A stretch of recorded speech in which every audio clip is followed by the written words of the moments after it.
Chairman, thank you for the opportunity to be here today to continue the discussion on COOL.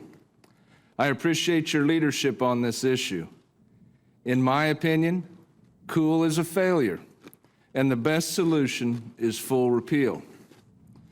I am president of the Kansas Livestock Association, a 5,200-member trade association representing all segments of the cattle industry.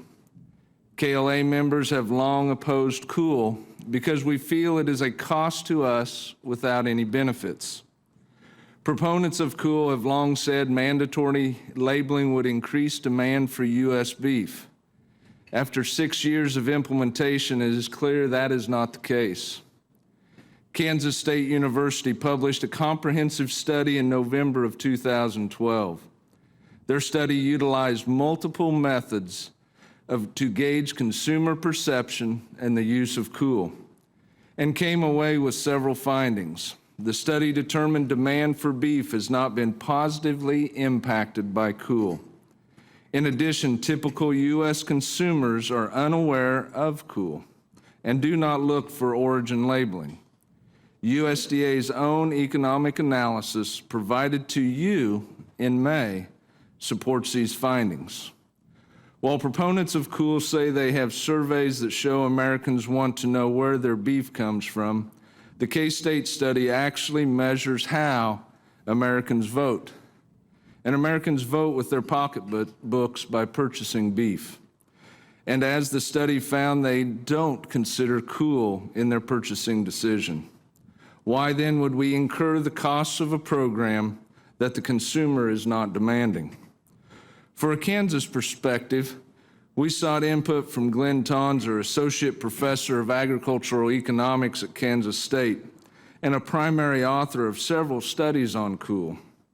In the April 2015 report to Congress, Dr. Tonser and his colleagues identified the industry costs of the COOL rules totaled $8.5 billion.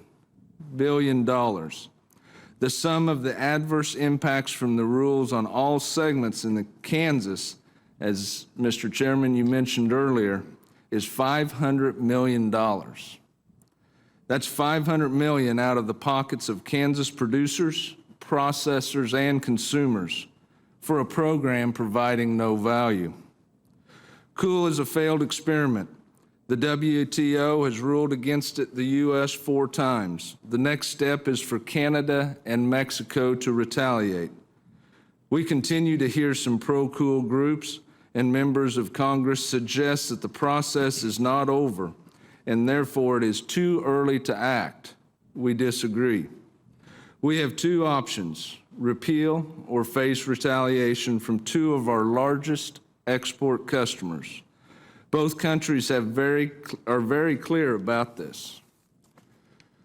The only outstanding question is at what monetary level Canada and Mexico will be able to retaliate, damaging our economic and costing jobs. The Secretary of Agriculture has stated repeatedly there is nothing else USDA can do to fix this and that Congress must act.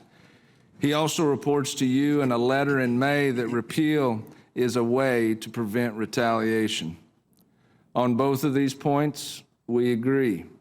The solution is for Congress to repeal COOL now.